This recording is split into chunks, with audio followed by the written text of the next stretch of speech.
Entonces Pablo, puesto en pie en medio del Areópago, dijo: varones atenienses, en todo observo que sois muy religiosos, porque pasando y mirando vuestros santuarios, hallé también un altar en el cual estaba esta inscripción: al Dios no conocido, al que vosotros adoráis, pues sin conocerle, es a quien yo os anuncio.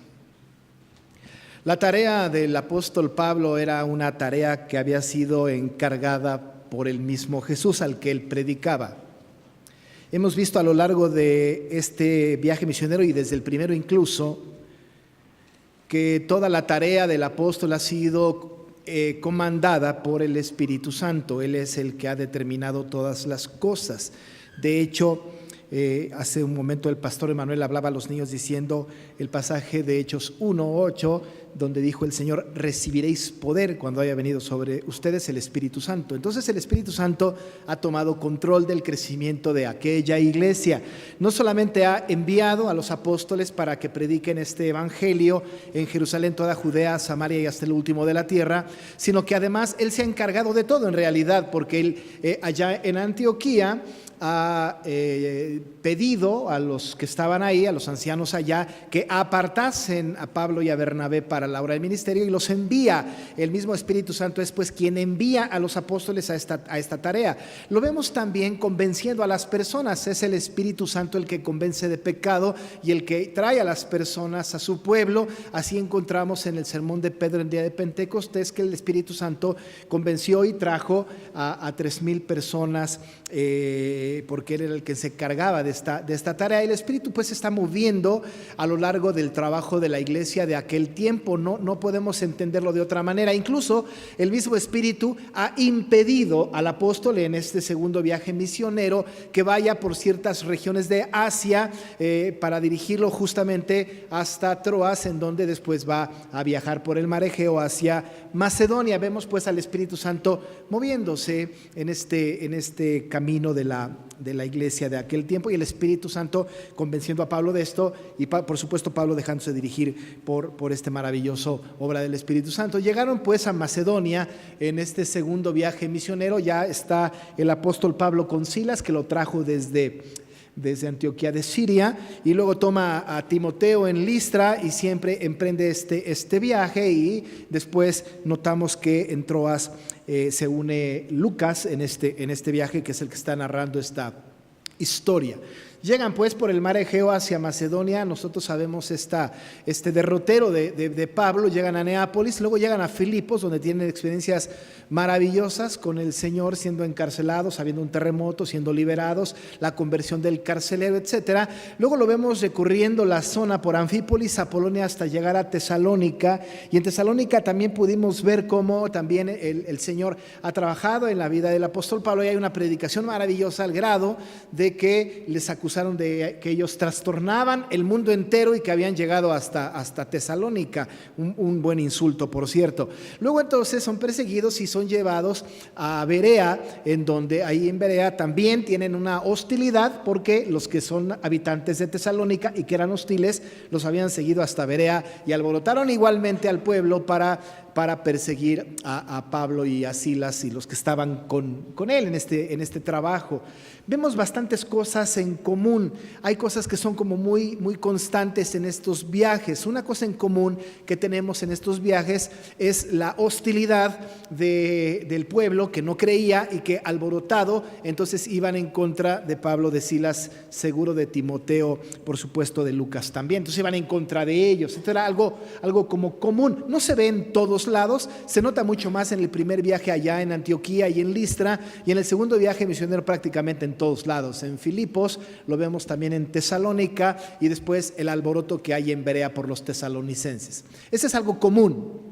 También tenemos algo en común, algo que es bastante común en estos viajes, y sobre todo en el segundo, que Pablo llega a la sinagoga de los judíos, y ahí en la sinagoga de los judíos participa de la liturgia y predica un sermón que trae como consecuencia que muchas personas, a veces menciona a las personas griegos, mujeres piadosas, mujeres nobles, judíos, vienen a los pies de Cristo por la predicación del evangelio. Allí en la sinagoga es común prácticamente en todos lados. En Filipos no se nota, pero en Tesalónica y en Berea y aquí en Atenas lo vamos a percibir con toda claridad. Pero eso es algo común. Así que hay cosas muy en común. Incluso lo que es común y que sí está en todos lados es que Pablo predica el Evangelio. Hay una predicación constante, hay un tema de la predicación del apóstol Pablo donde siempre presenta a Jesús, y Jesús es el elemento fundamental en la predicación del apóstol, en donde lo presenta como que padeció y también como que resucitó. El tema pues central del apóstol Pablo es Cristo. De hecho, no puede haber iglesia si Cristo no es predicado. Es decir, que la predicación de Cristo tiene como resultado la formación de una iglesia. Recordemos que la iglesia es el cuerpo de Cristo. Por lo tanto, esta predicación de este evangelio es muy importante y es algo que Pablo no ha dejado de hacer. Eso sí ha sido justo en todos los lugares en donde Pablo ha visitado y donde ha tenido la oportunidad de predicar, normalmente empezando en la sinagoga de los judíos. Así que el tema de la predicación de Pablo es un tema central, es un tema importante que bien vale la pena estudiar. Solamente las predicaciones, en algunos lugares muy resumida, en algunos solo un bosquejo, en otras un poco más extensa, pero la predicación de Pablo en la fundación de las iglesias en Macedonia, específicamente hablando en Macedonia, tienen la predicación de este maravilloso evangelio. Después de que estuvo el apóstol allí en Berea, en donde nosotros vimos la semana pasada que estando ahí en Berea, bueno, pues la gente de Berea es bastante envidiable en el sentido de que escudriñaban día con día la palabra y veían que lo que Pablo estaba diciendo concordaba con la escritura, eran celosos de revisar la escritura. Era una ciudad muy buena en este sentido, muy celosos de la palabra que ellos tenían, seguramente el Antiguo Testamento, la Septuaginta posiblemente, algunos profetas. Entonces escudriñaban y decían, bueno, Pablo está hablando de que era necesario que el Cristo padeciese. Bueno, está ahí en Isaías 53. Está hablando acerca de que el Señor Jesús resucitaba. Bueno, lo podemos encontrar en el Salmo 16. En fin, buscaban en la palabra que lo que Pablo decía era cierto, y luego, como Pablo hacía, decía, bueno, este Jesús al que yo os anuncio es el Cristo. Se los dijo a los tesalonicenses, seguro lo repitió también en Berea, y esto trajo como consecuencia la conversión. Después de que salen de Berea, porque llegaron los tesalonicenses hostiles, los que no creían, y se enteraron que en Berea Pablo estaba hablando de este evangelio, y llegaron a Berea también a alborotar al pueblo, y lo alborotaron. Tanto que entonces tuvieron que sacar al apóstol Pablo por mar para llevarlo hasta Atenas. Ahí en Berea se quedaron Silas y Timoteo. Dice la palabra que ahí se quedaron ellos. Pablo se va a Atenas, y allá en Atenas va a esperar a Silas y a Timoteo y manda llamarlos y les dijo, vengan tan pronto como les sea posible. Pero Pablo llega pues finalmente en este segundo viaje misionero a Atenas. No era un viaje de placer. Recuerden ustedes que el círculo virtuoso de la predicación del apóstol Pablo era justo, tenía como prisa de estar predicando el evangelio. Él insiste, permanece, expone, convence, sufre y persiste. Esto lo vimos cuando estudiamos el viaje a Tesalónica, y era muy insistente en la predicación. Él no tomaba descansos. Llegaba pues a Tesalónica, llegó a Atenas, y justo no iba a vacacionar. Mientras que se incorporaban Silas y Timoteo, entonces Pablo, según el relato de esta historia, empezó pues a caminar alrededor de Atenas. Atenas es un centro importante de belleza, de templos, de esculturas, de estatuas maravillosas. Era el centro, digamos ahora, de la mayor de las idolatrías. Era un lugar en donde la filosofía griega permanecía muy vigente, y toda aquella idea de los dioses griegos estaba como muy en su momento importante. Había grandes filósofos que defendían mucho las filosofías griegas. No eran extrañas para Pablo. Él ya en Listra como que se había encontrado un poco con esto, porque a él y a Bernabé los habían confundido con Mercurio y con Júpiter. Es decir, ya el tema de la filosofía griega no era desconocida para el apóstol, no, de ninguna manera. Pero llega a Atenas, este centro de idolatría, y empieza a ver y darse cuenta, caminando por las calles, que había una estatua de un tal Dios y otra, y empezó a darse cuenta de la idolatría que había en estos lugares. no tenía, seguramente era muy hermoso el escenario, pero la idea de Pablo no era turística, pues no iba disfrutando. Si nosotros fuéramos ahora a Atenas, yo no lo conozco, pero si fuéramos ahí o a algún otro lugar, diríamos, qué hermoso está este lugar, qué preciosas esculturas, qué obras tan maravillosas, qué arte tan precioso, y a lo mejor alabaríamos un poco el arte, la escultura, la cultura de los lugares. Pablo no. Pablo iba a estos lugares y dice que su corazón enardecía, que su corazón estaba atribulado. Miren cómo lo dice en el verso 16.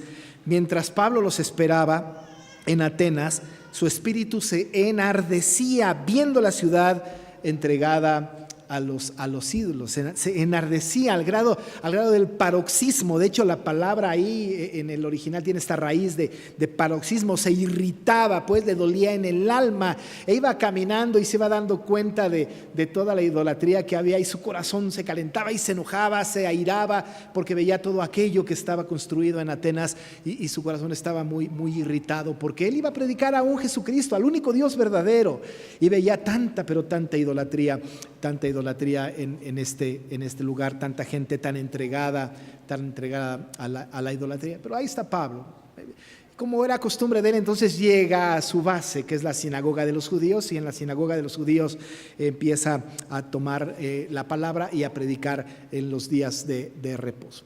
En realidad encontramos tres grupos ahí con los que se encuentra el apóstol Pablo. El primero son los judíos, que están ahí en la sinagoga, y piadosos, dice la palabra en el verso 17, es el primer grupo, los que estaban en la sinagoga.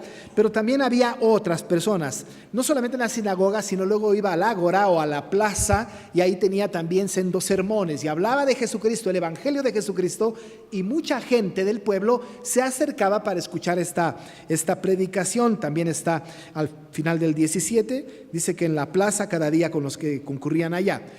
Pero había un tercer grupo, y este tercer grupo eran los filósofos de la época.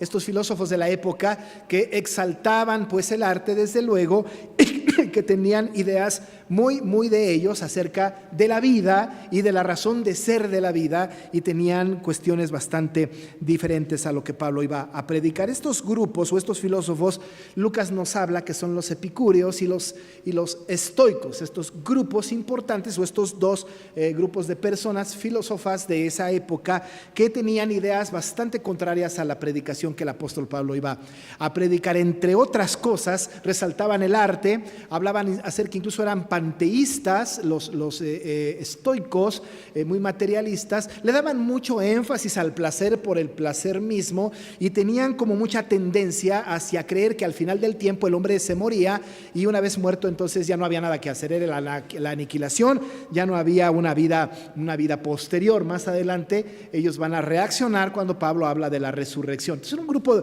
de filósofos que estaban como encontrándose allá, y era su terreno, y estaban escuchando la predicación de Pablo, tanto que decían, ¿y qué es este palabrero? Toda esta charlatanería que el apóstol estaba como comentando, como diciendo.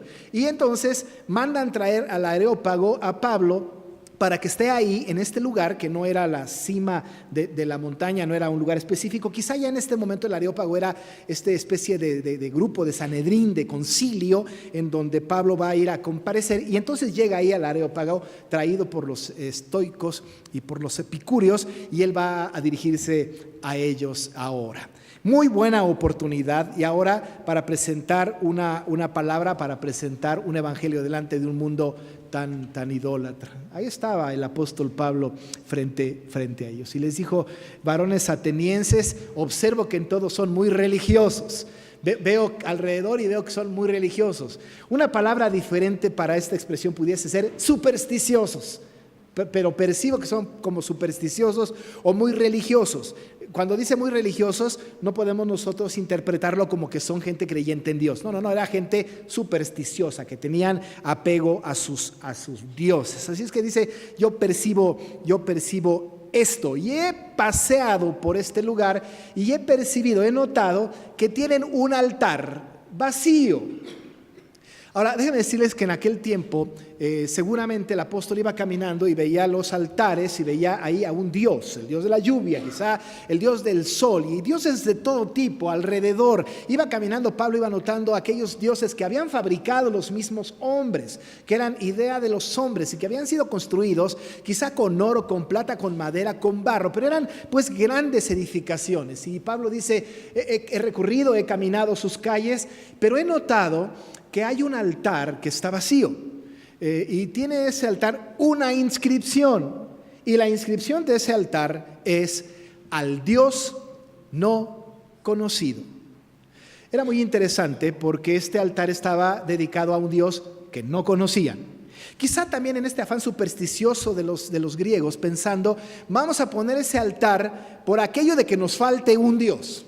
No vaya a ser que nos falte un Dios, entonces hagamos un altar. Y seguro encontraron a un Dios, después lo fabricaron y lo pusieron ahí, pero luego entonces construyeron otro altar para ese Dios que posiblemente nos haga falta, ¿no?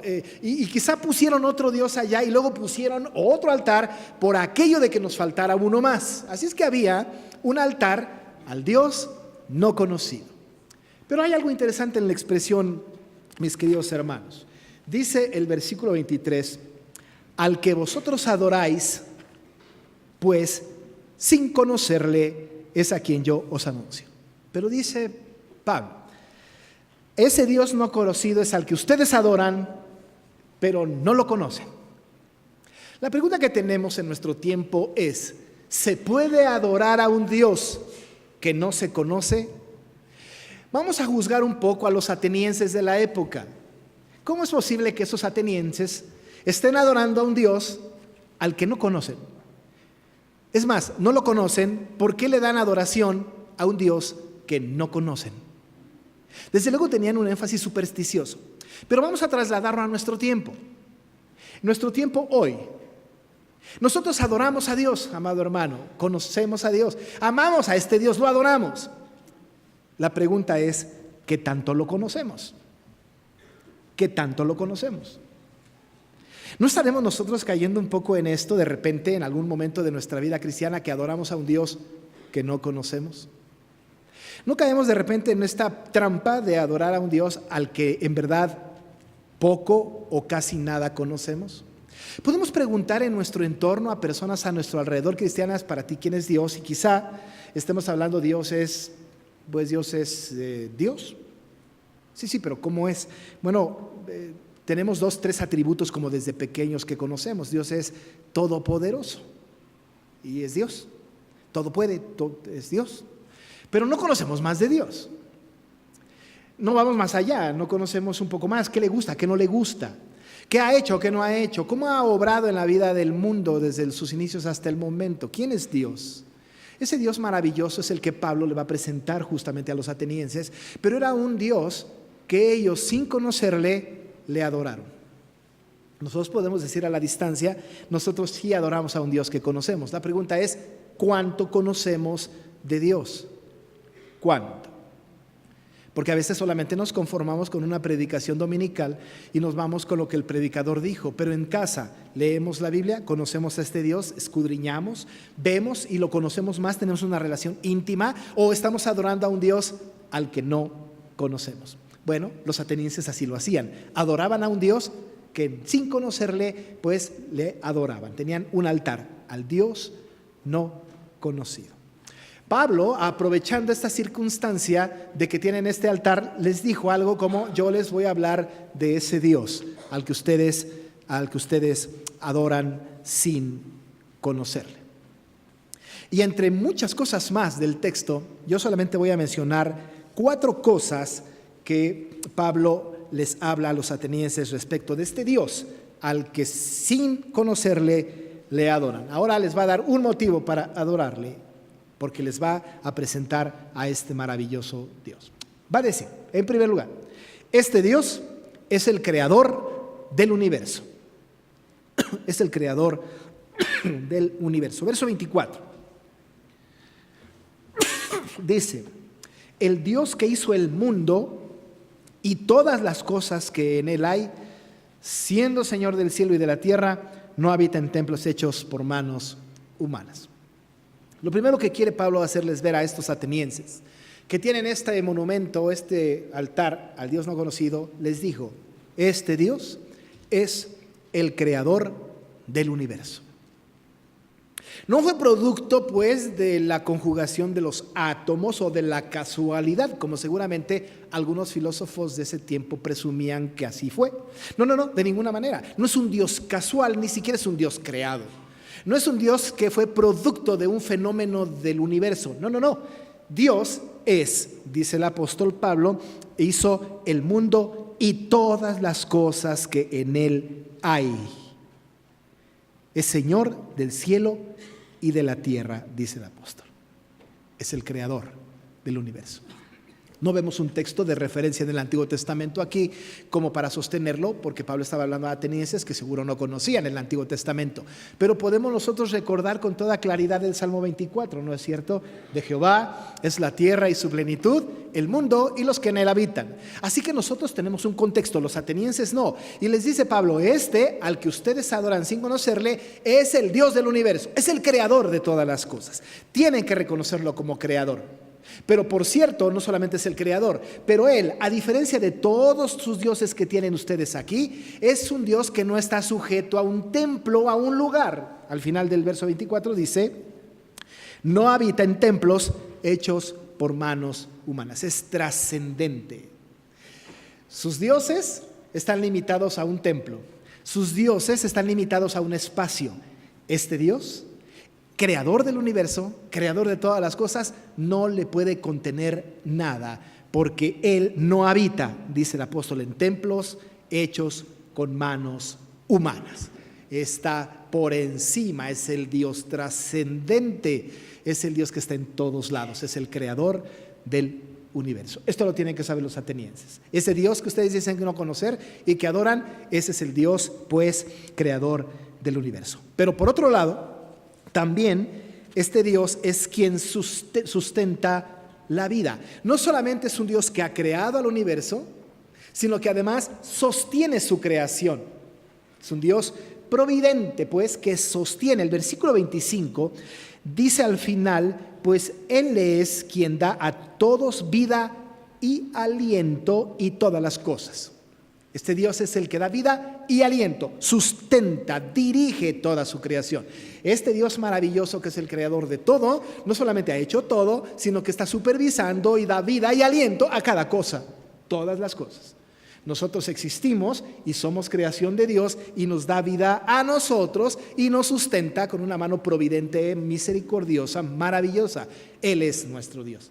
No solamente nuestro, sino de todo lo sustenta este Dios. Dice el apóstol Pablo: entonces, Dios es creador del universo por un lado, pero también es el que sustenta la vida. Él es completamente autosuficiente en el sustento de la vida. Pero esas dos cosas dijo. Pero hay una tercera más. Dios es el que gobierna sobre todas las naciones y es dueño, dice, de todos los seres humanos. Vean lo que dice el 26 en adelante.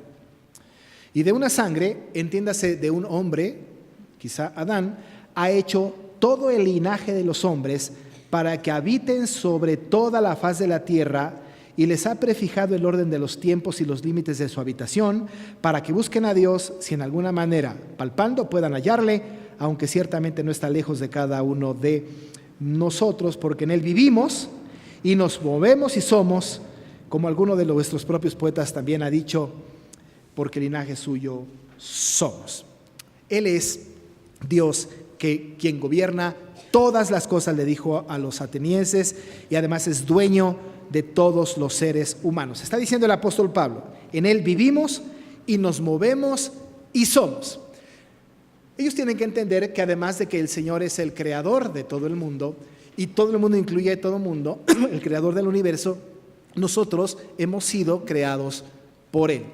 El Salmo 100 dice: nosotros no nos hicimos a nosotros mismos, pueblo suyo somos y ovejas de su prado. No nos hicimos a nosotros mismos. Si no nos hicimos a nosotros mismos, entonces fue Dios quien nos hizo. Y entonces Él está mencionando y enfatizando que en Él vivimos, nos movemos y también somos y está por encima de todas las naciones. Él ha mencionado que de una sangre ha hecho todos los linajes de los hombres para que habiten sobre toda la faz de la tierra, y dice además les ha prefijado el orden y los tiempos y los límites de su habitación. Y Pablo menciona justo la soberanía maravillosa de Dios. Termina diciendo que además este Dios es juez supremo de todo el mundo y exige arrepentimiento de todos los hombres. Verso 30. Pero Dios, habiendo pasado por alto los tiempos de esta ignorancia, ahora manda a todos los hombres en todo lugar que se arrepientan, por cuanto ha establecido un día en el cual juzgará al mundo con justicia por aquel varón a quien designó, dando fe a todos con haberle levantado de los muertos. Pasando por alto, dice, la ignorancia, ahora dice, manda a todos los hombres que se arrepientan. Presenta a un Dios, a este Dios creador, a este Dios sustentador, a este Dios dueño de todas las cosas y que sustenta todas las cosas. Este Dios maravilloso tiene una exigencia para todos los hombres, y la exigencia es que se arrepientan. Que se arrepientan. Arrepentirse, recuerde usted, no tiene que ver con tener remordimiento por la falta cometida. No.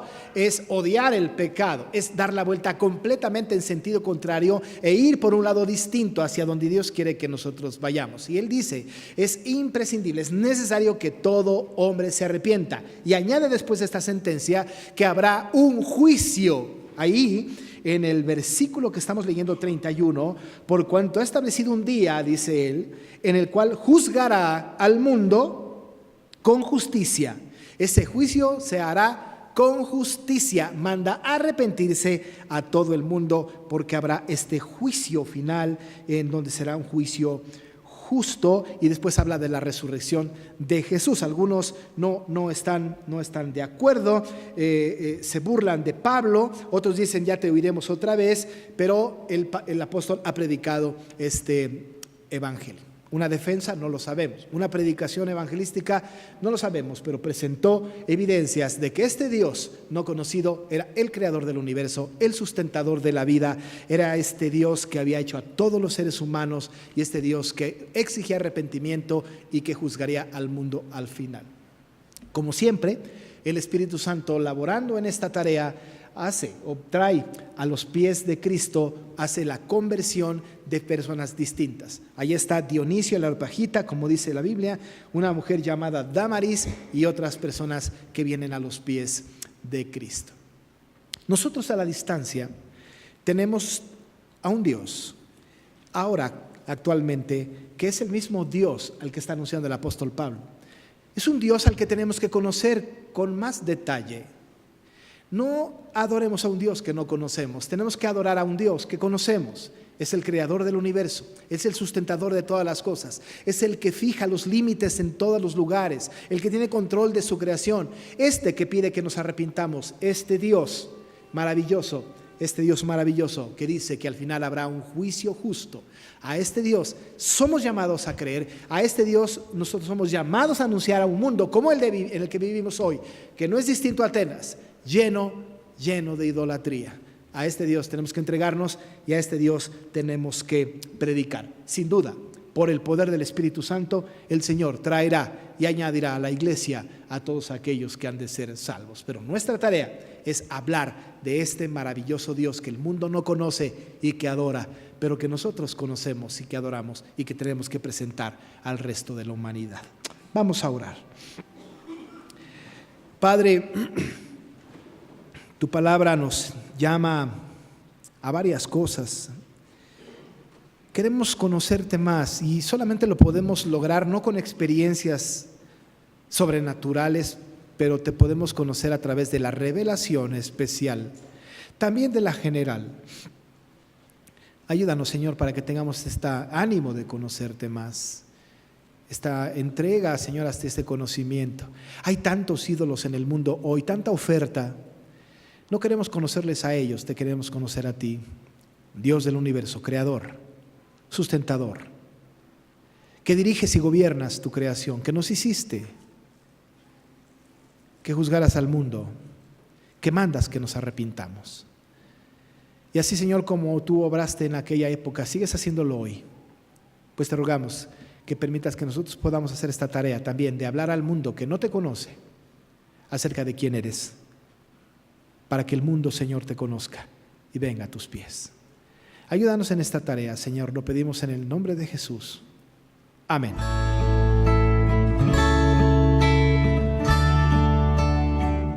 Iglesia Nacional Presbiteriana Príncipe de Paz, ubicada en Humboldt número 50, Colonia Centro, México DF. Si desea mayor información, puede comunicarse al 5518-6114 y 5518-5900 o en la página de internet www.inp-principedepazcentro.org. Recuerde que esta puede ser su iglesia.